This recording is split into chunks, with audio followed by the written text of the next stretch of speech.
Hello friend, मैं उषा स्वागत करती हूँ आपका मेरी यूट्यूब चैनल फाउंडेशन स्टोन पे। इस वीडियो में मैं भारतीय संविधान मौलिक अधिकार के संबंध में कुछ प्रमुख तथ्यों को लेकर आई हूँ। ये इसका पार्ट 1 है। इसके बाद मैं अनुच्छेद के बारे में बताऊँगी।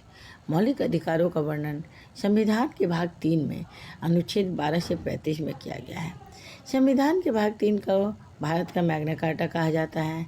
मौलिक अधिकारों को अमेरिका के संविधान से लिया गया है।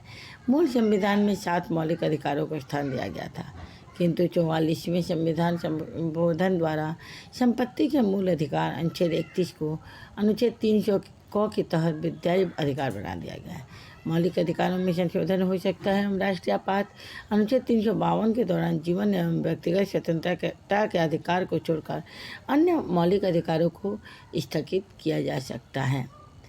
ये जो मैं वीडियो लेकर आई हूँ, इसमें आपको मैं मौलिक अधिकारों के बारे में कुछ इम्पोर्टेंट जानकारियाँ दे रही हूँ। फर्स्ट है समता या समानता का अधिकार, अनुच्छेद 14, विधि के समक्ष समता। इसका अर्थ यह है कि राज्य सही व्यक्तियों के लिए एक समान कानून बनाएगा तथा उन पर एक समान ढंग से उन्हें लागू करेगा। अनुच्छेद 15 में बताया गया है धर्म, नस्ल, जाति, लिंग या जन्म स्थान के आधार पर भेदभाव का निषेध राज्य के द्वारा धर्म, मूल वंश, जाति, लिंग एवं जन्म स्थानों आदि के आधार पर नागरिकों के प्रति जीवन के किसी भी क्षेत्र में भेदभाव नहीं किया जाएगा। ये पहला है जिसमें समता या समानता का अधिकार है। अनुच्छेद 16, लोक नियोजन के विषय में अवसर की क्षमता। राज्य के अधीन किसी पद पर नियोजन या नियुक्ति से संबंधित विषयों से सभी नागरिकों के लिए अवसर की समानता होगी। अब बाद अनुसूचित जाति, अनुसूचित जनजाति एवं पिछड़ा वर्ग। अनुच्छेद 17 में अस्पृश्यता का अंत और अस्पृश्यता के उन्मूलन के लिए इसे दंडनीय अपराध घोषित किया गया है। अनुच्छेद 18, उपाधियों का अंत। सेना या विधा संबंधी सम्मान के सिवा अन्य कोई भी उपाधि राज्य द्वारा प्रदान नहीं की जाएगी। भारत का कोई नागरिक किसी अन्य देश से बिना राष्ट्रपति के नहीं ले सकता है। सेकंड है स्वतंत्रता का अधिकार। अनुच्छेद 19 में मूल संविधान में 7 तरह की स्वतंत्रता का उल्लेख था, अब सिर्फ 6 है। 19A बोलने की स्वतंत्रता, 19B में शांतिपूर्वक बिना हथियारों के एकत्रित होने और सभा करने की स्वतंत्रता, 19C में संघ बनाने की स्वतंत्रता, 19D में देश के किसी भी क्षेत्र में आवागमन की स्वतंत्रता, 19E में देश के किसी भी क्षेत्र में निवास करने और बैठने की स्वतंत्रता। अब बाद में जम्मू कश्मीर। 19F में संपत्ति का अधिकार और G में कोई भी व्यापार या जीविका चलाने की स्वतंत्रता है। प्रेस की स्वतंत्रता का वर्णन अनुच्छेद 19A में ही है। जम्मू और कश्मीर में आप निवास नहीं कर सकते हैं। अनुच्छेद 20 में अपराधों के लिए दोष सिद्धि के संबंध में संरक्षण।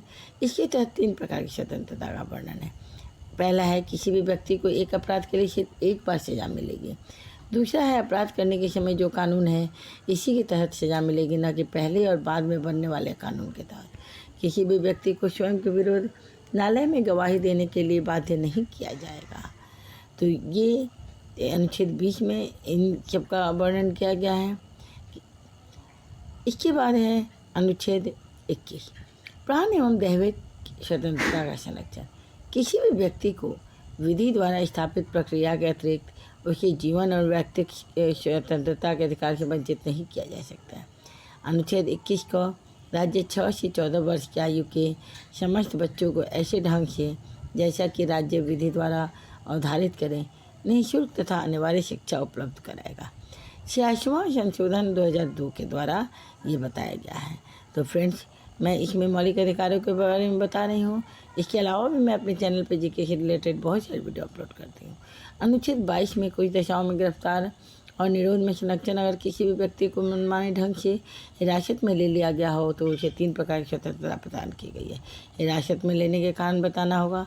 24 घंटे के अंदर आने जाने के समय को छोड़कर उसे दंडाधिकारी के समक्ष पेश किया जाएगा। उसे अपने पसंद के वकील से सलाह लेने का भी अधिकार होगा। ये सब अनुच्छेद 22 में इसका वर्णन मिलता है।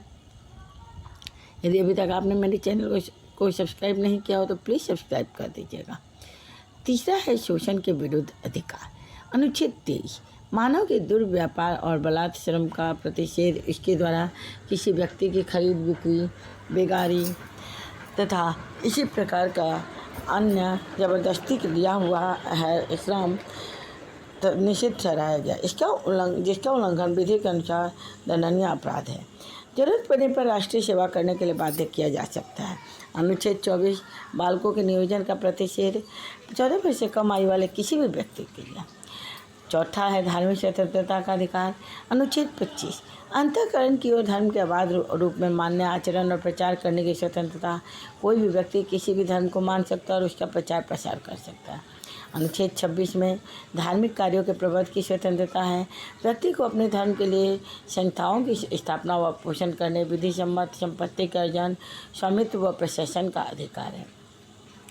ये सब धार्मिक स्वतंत्रता के अधिकार के अंतर्गत है, जिसका वर्णन अनुच्छेद 25 और 26 में किया गया है। अनुच्छेद 27 राज्य किसी भी व्यक्ति को ऐसे कर देने के लिए बाध्य नहीं कर सकता जिसकी आय किसी विशेष धर्म अथवा धार्मिक संप्रदाय की उन्नति या पोषण में व्यय करने के लिए विशेष रूप से निश्चित कर दी गई है। अनुच्छेद 28 में राज्य विधि से पूर्णतः पोषित किसी शिक्षा संस्था में धार्मिक शिक्षा नहीं दी जाएगी। ऐसी शिक्षण संस्थान अपने विद्यार्थियों को किसी धार्मिक अनुष्ठान में भाग लेने या किसी धर्मोपदेश को बलात् सुनने हेतु बाध्य नहीं कर सकते हैं। तो ये सब अनुच्छेद 27 और 28 में बताया गया है। पांचवा है संस्कृति एवं शिक्षा संबंधी अधिकार। अनुच्छेद 29 में अल्पसंख्यक हितों का संरक्षण। कोई अल्पसंख्यक वर्ग अपनी भाषा, लिपि और संस्कृति को सुरक्षित रख सकता है और केवल भाषा, जाति, धर्म और संस्कृति के आधार पर उसे किसी भी सरकारी शैक्षिक संस्था में प्रवेश से नहीं रोका जाएगा। अनुच्छेद 30 में बताया गया है शिक्षा संस्थाओं की स्थापना और प्रशासन करने का अल्पसंख्यक वर्गों का अधिकार। कोई भी अल्पसंख्यक वर्ग अपनी पसंद की शैक्षणिक संस्था चला सकता है और सरकार उसे अनुदान देने में किसी तरह का भी भेदभाव नहीं करेगी। छठा है संवैधानिक उपचारों का अधिकार। संवैधानिक उपचारों का अधिकार को डॉक्टर भीमराव अंबेडकर ने संविधान की आत्मा कहा है। अनुच्छेद 32 इसके तहत मौलिक अधिकारों को प्रवर्तित कराने के समुचित कार्यवाहियों द्वारा उच्चतम न्यायालय में आयोजन करने का अधिकार प्रदान किया गया है। इस संदर्भ में सर्वोच्च न्यायालय को 5 तरह के रेट निकालने की शक्ति प्रदान की गई है, जो निम्न है। तो इसमें आपको 5 तरह का बताया गया है सर्वोच्च न्यायालय में। 5 कौन कौन सी शक्तियाँ हैं उनका नाम मैं आगे आपको बता रही हूँ। पहला है बंदी प्रत्यक्षीकरण, सेकंड है परमादेश, थर्ड है प्रतिषेध लेख, फोर्थ है उत्प्रेषण और फिफ्थ है अधिकार प्रक्षालेख। फर्स्ट बंदी प्रत्यक्षीकरण, यह उस व्यक्ति की प्रार्थना पर जारी किया जाता है जो यह समझता है कि उसे अवैध रूप से बंदी बनाया गया है। इसके द्वारा न्यायालय बंदीकरण करने वाले अधिकारियों को आदेश देता है कि वह बंदी बनाए गए व्यक्ति को निश्चित स्थान और निश्चित समय के अंदर उपस्थित करे, जिससे न्यायालय बंदी बनाए जाने के कारणों पर विचार कर सके। सेकंड में है परमादेश। मैं इनमें पांचों के बारे में कुछ बता रही हूँ। परमादेश का लेख उस समय जारी किया जाता है जब कोई पदाधिकारी अपने सार्वजनिक कर्तव्य का निर्वाह नहीं करता है। इस प्रकार के आज्ञा पत्र के आधार पर पदाधिकारी को उसके कर्तव्य का पालन करने का आदेश जारी किया जाता है। थर्ड है प्रतिषेध लेख या आज्ञा पत्र सर्वोच्च न्यायालय तथा उच्च न्यायालय द्वारा निम्न न्यायालयों तथा न्यायिक न्यायाधिकरणों को जारी करते हुए आदेश दिया जाता है कि इस मामले में अपने यहाँ कार्यवाही न करें क्योंकि यह मामला उनके अधिकार क्षेत्र के बाहर है। फोर्थ में आपका आता है उत्प्रेषण। इसके द्वारा अधीनस्थ न्यायालयों को यह निर्देश दिया जाता है कि वे अपने पास लंबित मुकदमों के निर्णय के लिए उससे वरिष्ठ न्यायालय को भेजें। और पांचवा में है अधिकार प्रक्षालेख। जब कोई व्यक्ति ऐसे पदाधिकारी के रूप में कार्य करने लगता है कि जिसके रूप में कार्य करने का उसे वैधानिक रूप से अधिकार नहीं है, न्यायालय अधिकार प्रक्षा के आदेश के द्वारा उस व्यक्ति से पूछता है कि वह किस अधिकार से कार्य कर रहा है, और जब तक वह इस बात का संतोषजनक उत्तर नहीं देता वह कार्य नहीं कर सकता है। तो ये कुछ इस वीडियो में मैं कुछ मौलिक अधिकारों के बारे में आपको बता रही हूँ। उम्मीद करते हैं आपको ये वीडियो ज़रूर पसंद आएगा। इसके बाद मैं अनुच्छेद के बारे में इसका पार्ट 2 लेकर आऊँगी। यदि पसंद आए वीडियो तो प्लीज़ मेरे चैनल को लाइक शेयर सब्सक्राइब जरूर कीजिएगा, और यदि किसी और टॉपिक पर भी आपको चाहिए तो कमेंट बॉक्स में लिखिएगा। Thank you.